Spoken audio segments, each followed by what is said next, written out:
The music swelled and his hand slid under the table. The candlelight made his wedding band flash like a warning. Adam's fingers rested on Lila's knee. They're beneath the linen, soft and sure. She laughed, low delighted, and leaned in. The sound cut me like broken glass. He whispered, the words landing like a knife. You make me feel alive again. The same words he had told me the night we promised forever. The people around us clapped at the band's next chorus of violins. My glass slipped in my hand. It shattered bright and small on the tile. No one looked at me. Lila smiled at me like she was the queen of the room. Adam's face was calm, practiced. Later, they would call me dramatic. Later, they would ask why I didn't fight. In that cobalt-slim second, I only knew the air had gone thin. My throat closed. My name is Olivia. I was the woman who cooked our Sunday breakfasts, balanced budgets, and held a job I loved. I had a son who liked to draw planets on the back of grocery lists. I had believed in ordinary happiness. That night, everything burned. I stood in the doorway with cake on my dress and betrayal in my chest, and the memory of his whisper kept replaying. It was the first time I understood how quiet a war can be. The next morning I had to choose. Scream or watch them kill me softly. I chose to watch. They did not hide. The next day, Adam kissed my forehead when I poured coffee. He said nothing. Lila sent me a text. We're so happy for him. Don't worry, Liv. The word live was hers, coy like a small knife. I watched them pretend in daylight. Lila commented on my Instagram post about Jacob's school play. Her emoji was a flawless heart. I wanted to delete the phone and the house. On the surface, I kept being the same woman. I wore my coat, drove to the office, smiled at the receptionist. But inside, all the small things accumulated. Her perfume on his jacket, a fork missing from my drawer. Photos of dinners they had that were not for me. I replayed the night a dozen times. I remembered the way Lila's hand had rested on his thigh like a claim. I remembered Adam's practiced apology to our guests as they left. We're working through things, he told my sister later, like those words should fix bone-deep cuts. My sister hugged me and said, You're so calm, Liv. Calm was a mask. Calm was an ache that ached so loud I couldn't sleep. I began to count everything they took, even before I knew how I would get it back. The house smelled like lemon and betrayal. I filed papers at my desk, staring at the family photograph where Adam and I smiled at a sunrise.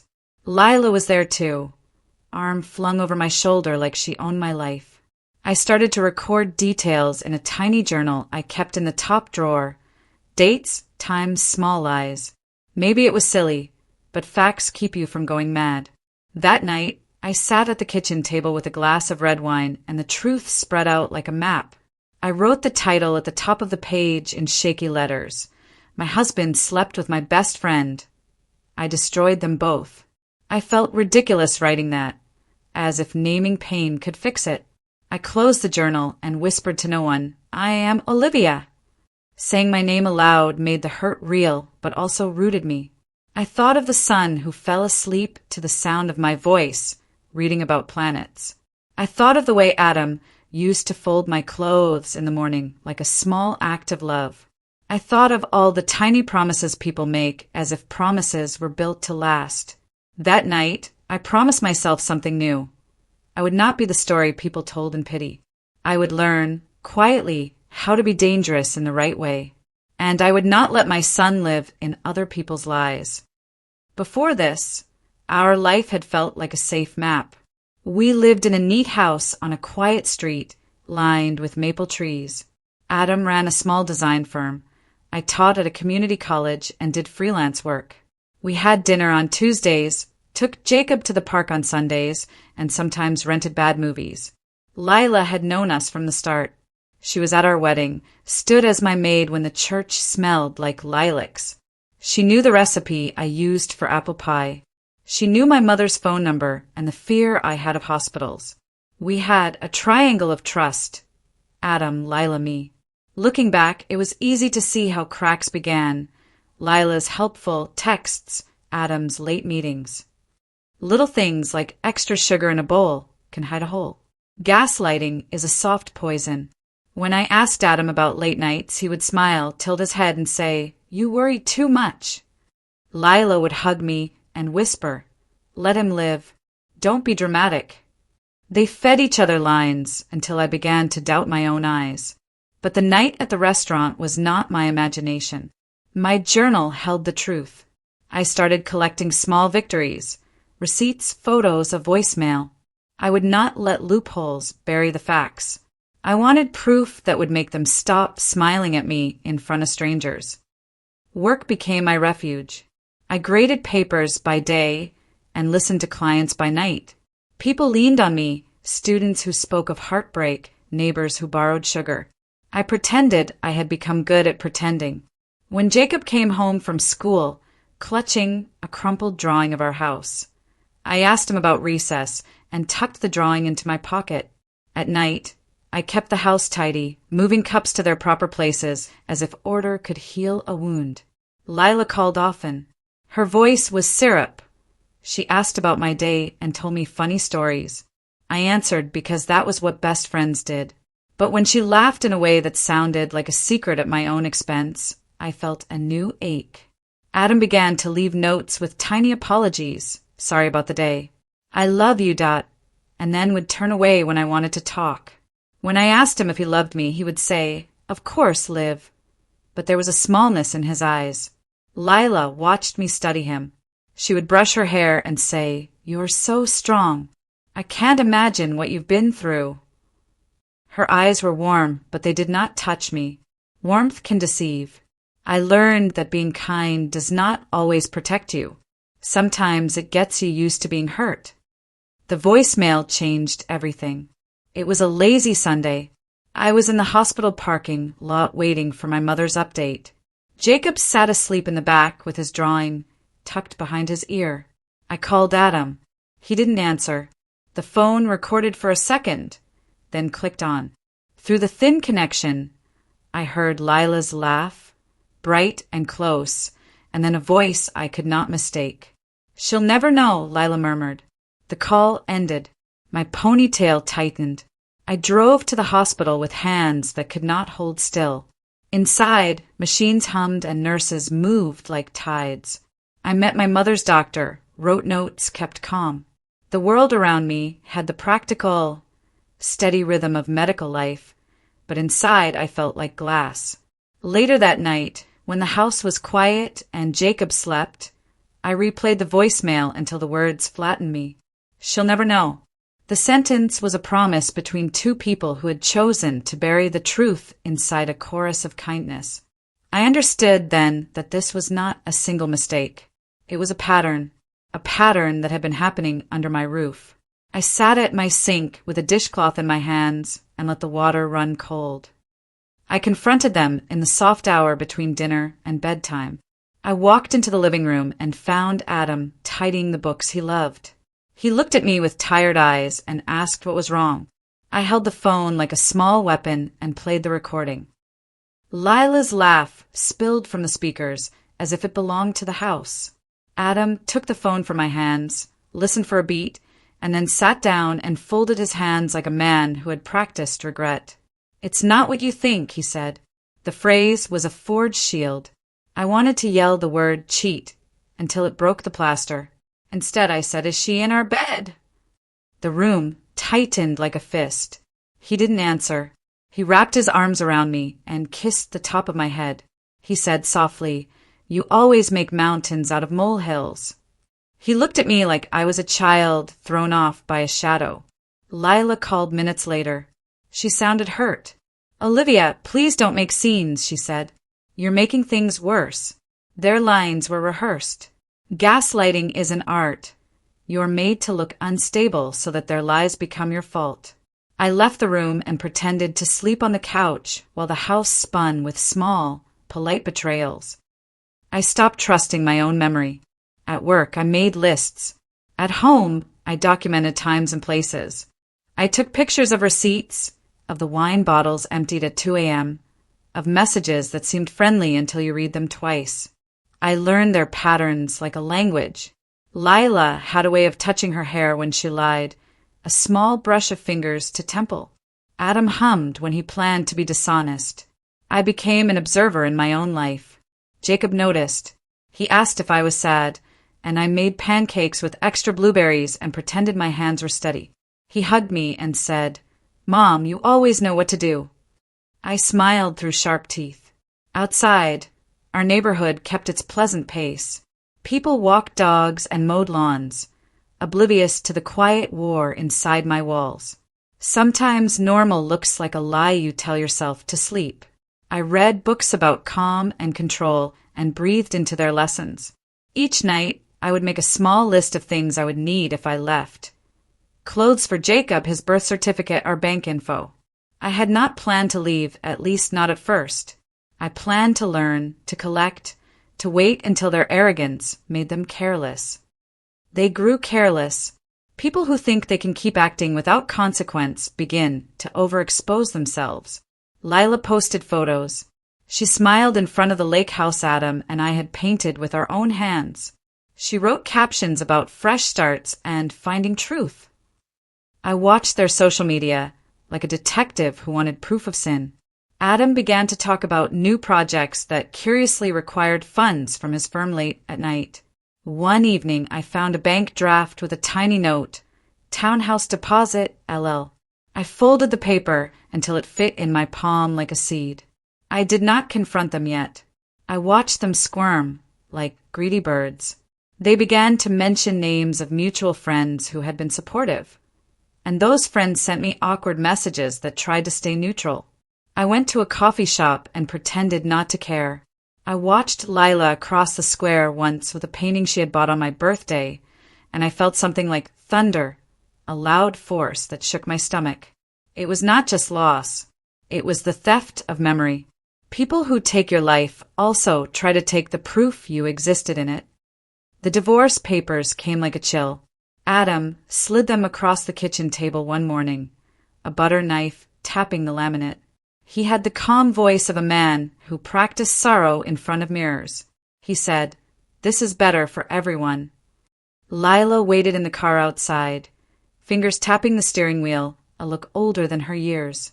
I signed because my hand trembled and because I wanted to protect Jacob from a war. They hugged in the driveway, and I watched them through the window. They looked like lovers in a movie who never knew the cost of others' hearts. The neighbors watched too. Someone returned my son's ball and said nothing else. After the papers, people said, "We're sorry," as if sympathy could rewrite the facts. I packed a small bag and moved in with my sister for the first weeks. Nights were for staring at the ceiling and rehearsing the things I would say if I could speak freely. I wanted to scream until my throat burned, but I knew that playing loud would let them call me unhinged. So I chose silence and gathering, quiet, careful, the slow tending of a plan that would need patience like water needs time to erode stone. Silence taught me more than shouting ever would. In the hush, I found my pulse again. I cleaned their house, not as a wife, but as a guardian of proof. I took photos of receipts from the pantry, saved emails, watched bank statements. I met with a lawyer quietly and learned the small laws of ownership and partnership, the places where paper names and signatures bend to truth. Adam had built his company using some of my inheritance as seed money years ago. I had helped without fuss. The papers were messy, but not impossible. I learned how to call numbers in polite tones and ask for records without raising suspicion. At night, I read through contracts until my eyes burned. Lila called to act worried and then surprised when I did not answer. "Olivia, we can help you," she would coo. Help was her favorite camouflage. She would come over with casseroles, her voice low and sweet, her hand warm on my shoulder as if she owned my trust. I learned to take her hand and let it go without flinching. She thought she had taught me every move. She had underestimated my hunger for truth. My first small victory was a receipt. It was an ordinary dinner bill, itemized and stamped. It showed dinner at their lake house, dated a night I had been shown a photo of Adam and Lila smiling over a bonfire. The receipt had a little note. paid by a firm. I matched the number to an account and found tiny withdrawals that made no business sense. Lila had been logging personal trips as consultations. I printed the statements and watched them like a map. Each little illegal entry looked like a weak tooth. I began to plan. I would not yell. I would not throw things. I would build a case. I told no one outside my sister, only the lawyer and the quiet folder I kept under the mattress. My sister handed me coffee in the morning and said, "You have a plan." I wanted to say I have a hunger, but I kept my words small.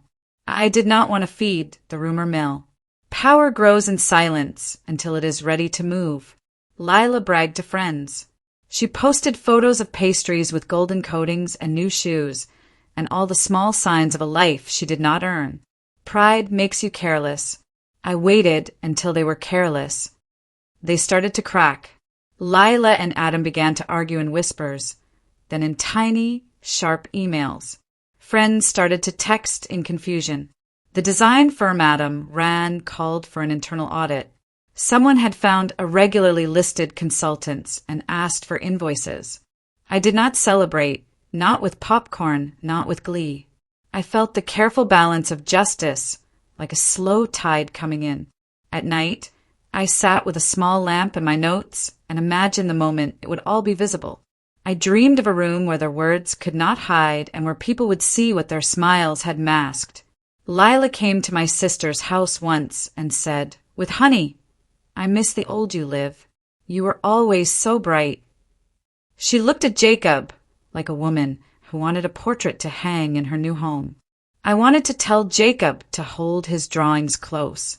I wanted to tell him that even adults break sometimes, and breaking can become building if we do it right. Their small cracks made room for the sunlight to enter. I planned the gala carefully.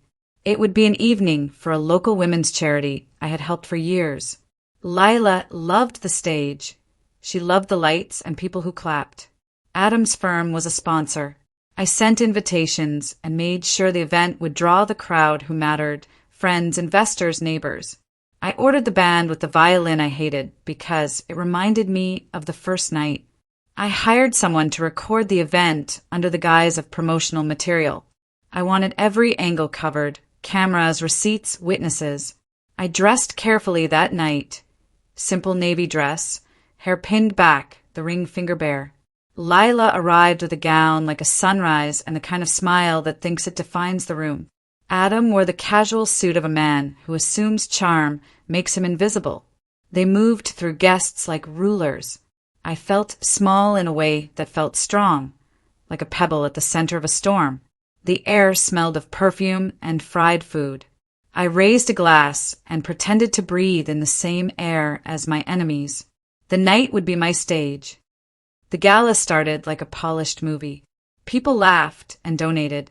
Lila worked the room, touching shoulders, making jokes, her voice a velvet rope. Adam stood near the bar, laughing at jokes as if nothing in the world could pierce him. I watched them both with a clarity that made my hands steady. I gave a small speech about resilience and community, then stepped down with a soft smile. Later, when the crowd was loosened by wine and applause, I asked for the microphone again for a thank you. A surprise. The room quieted like a held breath. I spoke about giving, about honesty, about fairness. I thanked the sponsors, and then I said quietly, I'd like to thank someone who's been particularly helpful. I pointed to the screen where the promotional video would play.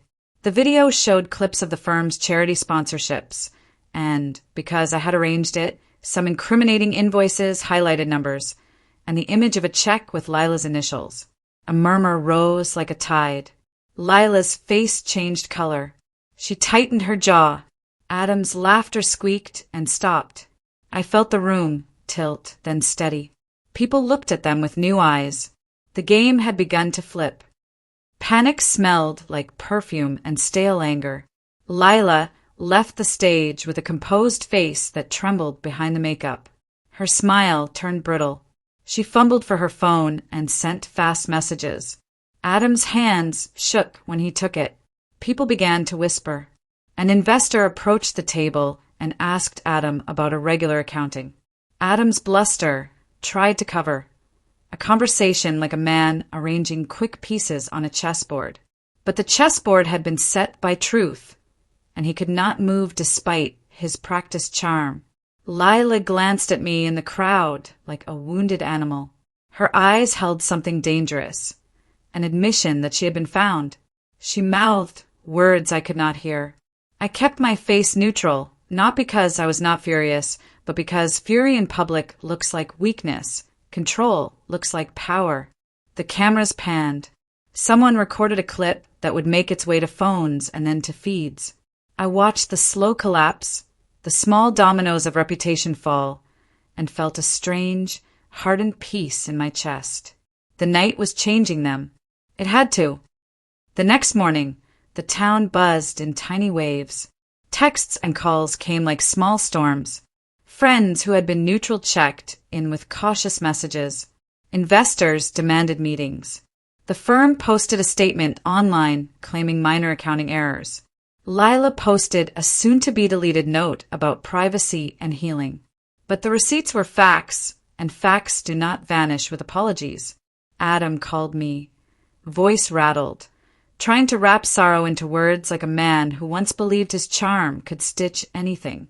"Olivia, let's talk," he said. "Let's be rational." I told him we would meet, with lawyers present. He begged a low, thin sound.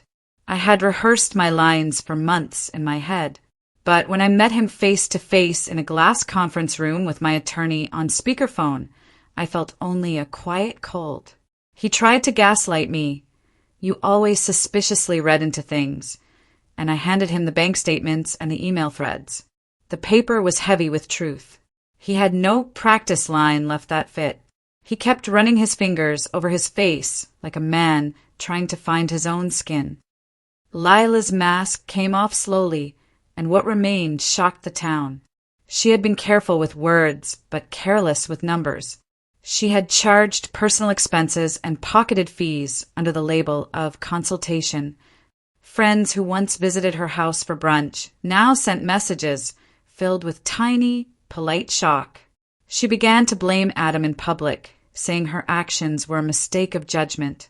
He blamed her for pressuring him. The two of them turned against each other like a pair who discover they have built a house on rotten wood. I watched from the edge while their empire crumbled. Their text messages became desperate poetry of blame. "You promised stability. You lied first. You left me no choice." People began to take sides, and each side found wounds. I had wanted them to fall because of what they had done to me, but I did not want to see a child's life broken or friends splintered. I wanted justice, not a bloodbath. Still, watching them accuse each other felt like watching thunder follow lightning, inevitable and bright. The media started sniffing around. A local blogger wrote an eager piece with a headline that smelled of scandal.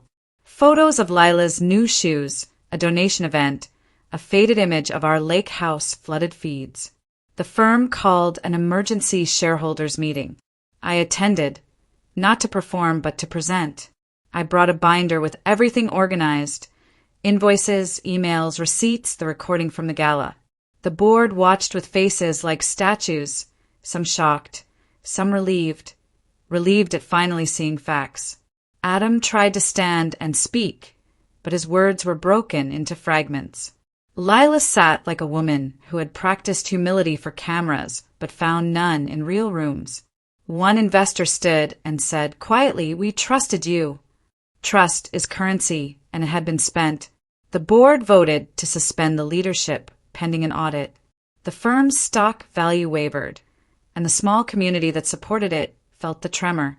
People I had once nodded to at PDA meetings now looked at me with new reverence. My plan was not the shout I had imagined. It was a steady reveal that left no space for doubt. They fought like animals when they were cornered. Adam called me in tears, begging for help to save the firm. He said things that used to sound tender. "We built this together." Lila sent me frantic messages. "Please, Olivia, don't destroy me. I'm sorry." In public, they defended themselves and blamed each other in private. The most painful part was seeing how many people wanted them to win, because they were charming. People choose comfort over truth sometimes. But the paper trail did not choose. It spoke in ink. The auditors found more discrepancies. The lawyers on both sides moved like chess masters. Devin, the chairman of the board, called Adam to his office and closed the door.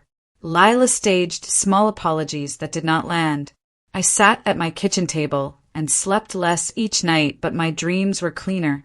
I pictured the day when the two of them would have to stand in a room where neighbors watched and say whose fault it was without charm to hide behind. I pictured Jacob drawing new pictures in a house that smelled like salt and paint, not perfume and lies. The final board meeting was not quiet. It was full of faces and voices and phones held up like tiny lamps. Adam stood, lips dry. Lila sat with a floral blouse that looked too bright for the room. I handed the chairman a USB stick and watched as videos from the gala played on the screen. Invoices highlighted, the check scanned, the voice recording of Lila's laughter looping under the images. People gasped. Lila's friend group went silent. A woman who had once praised Lila now whispered, "I can't believe I didn't see it." Evidence is cruel and precise. Adam tried to explain, to fold reasons into sentences that might calm a room, but his old smirk found no purchase. The vote came. The board removed Adam and Lila from leadership positions and froze certain accounts pending legal steps. Their social world began to crumble. I felt vindicated, but also a strange sorrow. People do terrible things, but they also used to be someone's friend. When the hammer fell, I felt it in my chest like a bell that tolls for endings and quiet beginnings. After the board announced their removal, everything accelerated. Contractors called about projects on hold. The press asked for statements. Lila's followers dropped in small numbers until the rooms where she once had applause felt hollow. She came to our street one afternoon and knocked on a neighbor's door asking for sympathy. The neighbor shut the door. Adam's phone lit up like a small confession and then went dark. He came to the house once, 2 weeks after the meeting, and stood on the porch like a man who had misplaced his reflection. He asked to take Jacob for a weekend, voice thick. I watched him with a mask of civility and signed forms because a child should see both parents. But he could no longer stand in the same room and say he had done no wrong with a straight face. The town whispered. The friends who had once come for girls' nights texted apologies. The world turned as it always does, small kindnesses and daily routines. But under the surface, the story followed them. I kept my journal thick with dates and small notes. I wrote less to remember the hurt and more to remember how I had saved myself. They planned an engagement party, like defiance. Lila insisted on it, a bright celebration to show the world she had moved on and would not be broken. The invitations arrived with golden font. I was invited, an odd courtesy for someone they had broken. I decided to go. If they wanted to pretend, I would let the truth take its place in the room. The house filled with light and music, fairy lights hung like stars. Friends in pretty dresses laughed. Lila arrived in a dress that glowed, carrying a smile practiced and wide. Adam looked thinner, his charm frayed but still there in small gestures. I wore a blue dress and kept my hair in a simple knot. I greeted people and felt them watch me with soft curiosity. When the cake came out and toasts began, I stood and asked for the mic. Silence rolled. I looked at the crowd, neighbors, friends, board members, and told a short story about loyalty, about how sometimes the people who say they love you are the ones who hurt you most. I handed a copy of my binder to Devin and asked him to speak about stewardship to the room. Then I played a clip from the gala video, Lila laughing, the invoices, and watched the color drain from their faces. People gasped. Lila shrieked. Adam's face went still. The room tilted. Their empire of smiles broke like fragile glass. After the toast, the room erupted. Some people yelled. Others sat silenced like statues. Lila sobbed that terrible sound of someone who had been unmasked and found no mask left. She ran to the doorway and tried to speak, to call me names to make herself feel fierce. Adam reached for her like a man clutching a reed. The board member who had been my ally stood and explained to the room the audit results, the embezzlement, the irregularities. People called the police over business fraud. The town's newspapers began to write. Lila's mother sat in a chair near the window, stunned, hand pressed to her mouth. People I had known for years came to my side and took my hand, saying, "We didn't know." I cried then, big, loud tears. Tears not of private, lonely despair, but of a release so large it felt like breathing for the first time. Lila ran out into the night and vomited on the sidewalk like a person whose stomach had been poured out by truth. Adam followed, and they argued in the dark while neighbors watched the two once beloved people become the town's cautionary tale. I left the party before the cops arrived. I walked the quiet streets with Jacob's hand in mine, the night smelling of cut grass and rain. The next day they had no firm. Lila moved away. Adam's neighbors watched him pack what was left of his dignity into boxes. My son painted me a picture of the two of us with big sons and steady houses. I framed it and hung it in our small new living room. I sold the big house and found a cottage by the sea with a morning's taste of salt and coffee, and the sky goes wide. I enrolled in classes and taught again, not because I needed to prove anything, but because I loved it.